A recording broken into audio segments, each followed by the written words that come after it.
Well, good morning, everybody, and I am proud to be here with two of my good colleagues, Senator Menendez of New Jersey and Sheldon Whitehouse from Rhode Island, on the opportunity to introduce our Save Our Seas 2.0 Act. We're very excited about this bill.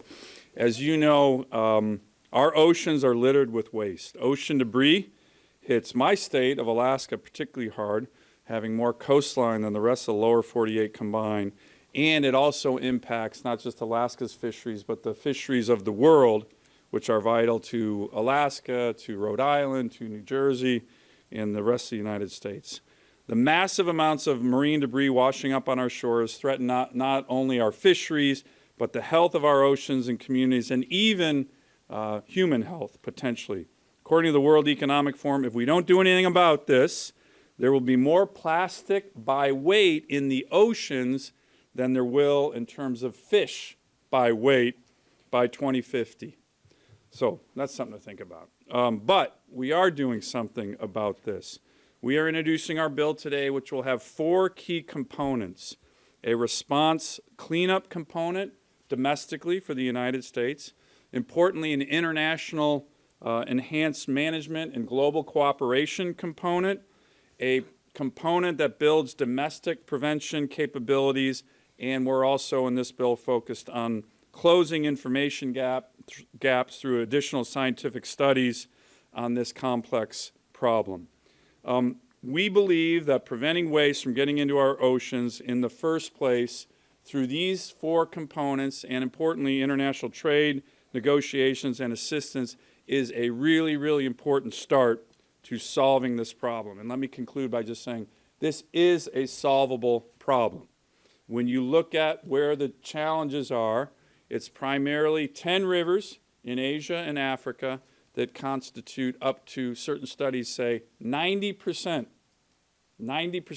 of all the plastics in the oceans globally. So we can solve this.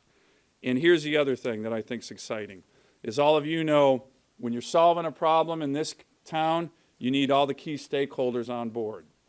Democrats, Republicans, the White House, not this White House, but the White House, industry, environmental groups, and literally in this bill we have everybody, and I mean everybody, pulling on the same oar. So I am very honored to be here. I want to thank Senator Whitehouse in particular for his great leadership on this issue. I think a lot of you know he and I are good friends. We've been working on this for a number of years. And it's critical having Senator Menendez here as the ranking member of the Foreign Relations Committee, given the important international component here. So without further ado, I'll turn the mic over to Senator Whitehouse. Thank you, Dan. The backdrop to this is actually a happy story, which is probably why this room is so empty.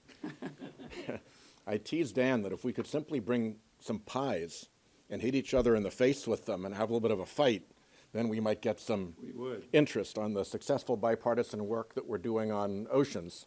But we started with the Oceans Caucus in the Senate, which is very bipartisan. We did 4 fisheries treaties and the Port States Measures law. We did the first SOS plastics bill, and we've now filed the Blue Globe Act, the Ocean Data Monitoring Bill, and today we're announcing SOS 2.0. The bills that have passed and the treaties that have passed with unanimous consent. And we're hoping for a similar disposition for Blue Globe and for SOS 2.0. We've put in the work to justify that kind of speedy approval, and we're going to pursue that kind of speedy approval. I won't dwell on how serious the ocean plastic problem is. I think that Dan covered that really well. I want to just give a shout out to Dan, because had he not worked out the turf differences, the least interesting thing in Washington, between Commerce and EPW so we could have our first hearing, this would never have gotten underway. And he has been energetic, and I think if you know him, you know that when he's energetic, he is a force to be reckoned with, banging on the doors of everybody from the President of the United States to the Secretary of State to the trade representative to trade folks in the White House to national security people to press at the executive level this issue as something that needs to climb up the agenda of this country. As a result, the president has said very strong things about solving oceans plastics. Secretary Pompeo just said the other day that he would solve the problem of the U.S. being the laggard in international negotiations. The trade representative recently said publicly that he wants to take this on more energetically and find out what the delays and the drags are. And so I really want to salute Dan, not only for his legislative leadership on this, but for also keeping the executive branch in this administration focused on this issue. Because, as Dan said, so much of this problem is in international territory. 5 countries, all in Asia, more than half of the waste, 10 rivers around the world, Africa and Asia, 90% of the waste. It's really important that this be a part of our international political, trade, and national security conversation. So with that, it's so important that Ranking Member Menendez from the Senate Foreign Relations Committee is such an energetic part of our group. We are really proud of his support for this. And before I sign off, let me just give a small shout out to a very talented staff person, Adina Liebman, who has done really remarkable work making this all come together. And with that, our Ranking Member on Foreign Relations, a critical piece of solving this problem, Bob Menendez. Thank you, Senator Whitehouse. Let me first commend both Senators Sullivan and Whitehouse for their leadership on the Save Our Seas Act 2.0. Senator Whitehouse, his name is synonymous with the oceans, period, and Senator Sullivan starts his leadership driven by his state's interests, but ultimately has a national, international consequence. So we salute both of you. We can't have a healthy planet without healthy oceans. Our oceans regulate our climate. They produce half of the Earth's oxygen supply, and they provide food to 2.6 billion people worldwide. In other words, if our oceans serve as the Earth's circulatory system, then plastic pollution and marine debris are like cholesterol clogging up the ecosystems we depend on in countless ways. In New Jersey, we understand the threat posed by plastic pollution. Our pristine beaches attract millions of people to the Jersey Shore every year, and our coastal waters support everything from fishing and recreation to the flow of trade to our ports and harbors. No one wants to swim in plastic debris or eat fish that fed on microplastic. That's why 25 townships across New Jersey have already passed local ordinances banning or phasing down disposable plastic products, and another 26 may soon join them, as well as legislation pending in our state legislature. But with 40% of Americans living along our coast, New Jerseyans aren't the only ones grappling with the implication of plastic waste polluting our oceans. We must leverage all the tools of the U.S. government to tackle this challenge. The Save Our Seas Act 2.0 creates new mechanisms to spur innovation, reduce reliance on plastic, and prevent pollution, including with the creation of a new revolving fund that will offer states and localities low-interest loans to improve their waste management infrastructure. And as the ranking member on the Senate Foreign Relations Committee, I'm proud that the Save Our Seas Act 2.0 focuses on using foreign policy and international cooperation to combat plastic pollution abroad. We know that most plastic pollution comes from foreign sources and that the marine debris knows no borders. What may be a plastic wrapper floating down a river in China today could be microplastic in your tuna salad tomorrow. The Save Our Seas Act 2.0 will enhance international outreach by agencies like NOAA and the EPA.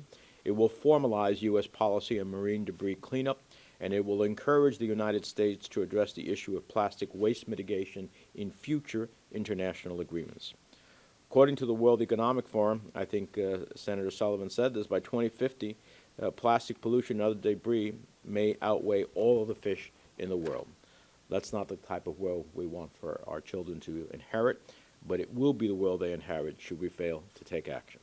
With Save Our Seas 2.0, we can strengthen America's fight against plastic pollution at home and abroad, and continue working towards a future for our oceans that is truly plastic-free. And I'm proud to be able to join and add the international dimension to your effort. So thank you. Thank you. Okay, any questions?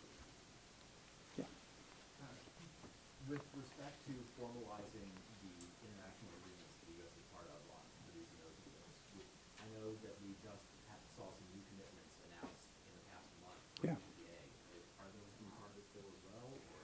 So the one thing we did with regard to this bill is we sent this to literally dozens and dozens of groups, environmental groups, industry groups, but very importantly, the Trump administration, NOAA, EPA, State Department, USTR, Commerce Department, and we got comments and edits from all these agencies. So as Senator Whitehouse mentioned, one of the things that he and I and Senator Menendez, we've been doing together is pressing the Trump administration. We actually went to the signing of the Save Our Seas Act last fall with President Trump in the Oval Office, and Secretary Ross The president was there. remarked on us being a rather odd couple, he and I, the Yeah. White House and the White House. Yeah. But You're an odd it couple all went for very more well, than didn't it? you're an odd couple for more than just that. But It that's a all whole went nother. very well. No, it went great, and they're very, very committed. So the EPA administrator, you've seen a couple good articles in the Washington Post recently have focused on that. A lot of people haven't seen the full text. I mean, it's public, but the USMCA, the new NAFTA agreement, has a whole section on ocean debris and marine debris, a whole section on fisheries and sustainable fisheries. So I would say that the administration and the executive branch is very supportive of these efforts. There were some articles, Senator Whitehouse referenced that with regard to what's called the Basel Convention, which deals with international waste. We are actually not the Senate has not confirmed that treaty yet in terms of ratifying it. So we're kind of on the sidelines on that. That's not mentioned directly here, but the bill establishes the policy that we think the United States should pursue internationally. And I would say from the reaction we got from all the Trump administration, federal agencies, I would say they're quite supportive, including the State Department, which is also important. And specifically, it tasks the executive branch with considering a global plastic waste agreement that would stand on its own, as well as making marine plastic waste a priority in all of its trade agreements. Yes, Liz. Is there anything in the bill that would go after the generation of plastic waste, or somehow try to lessen the waste stream from the beginning? Yeah. Do you Yes, want to hit on that? in particular, studies and a prize are both authorized to look into how you can develop a plastic that will actually biodegrade so it doesn't end up as microplastic, how you can capture the plastic that we have in the system better and more efficiently, and what beneficial uses might be developed for plastic so that there's a potential circular economy of it. And once we have those studies, we can then work to try to make sure that the economics work so that there's a business case for getting the damn stuff out of the oceans. But it's a great question, and a lot of this is actually, unlike the last bill we had, a lot of this is focused on that kind of innovation that can address this more systematically in the future. So there's a lot in that area of how we address this, really change what Senator Whitehouse mentioned as the circular economy to innovations that can essentially help solve this problem once and for all. All right. Can I, if anybody else has questions of the bill, can I ask about another bipartisan environmental policy that's coming up in the near future? PFAS, that's going to move forward shortly, if not today, am I right? But I'm wondering, has there been any confirmation on whether there's going to be a vote on Superfund listing for using it, categorizing it as a hazardous substance asset? I don't know that, sorry. Yeah, there's been a lot of work both in the EPW committee and Very good results in and in the EPW. NDA in the NDAA right now on PFAS. I don't know. Well, let's get back to. I actually think the Superfund listing issue was not part of what we were working on the EPW. We can get back in that. Thanks all. Okay, thank you.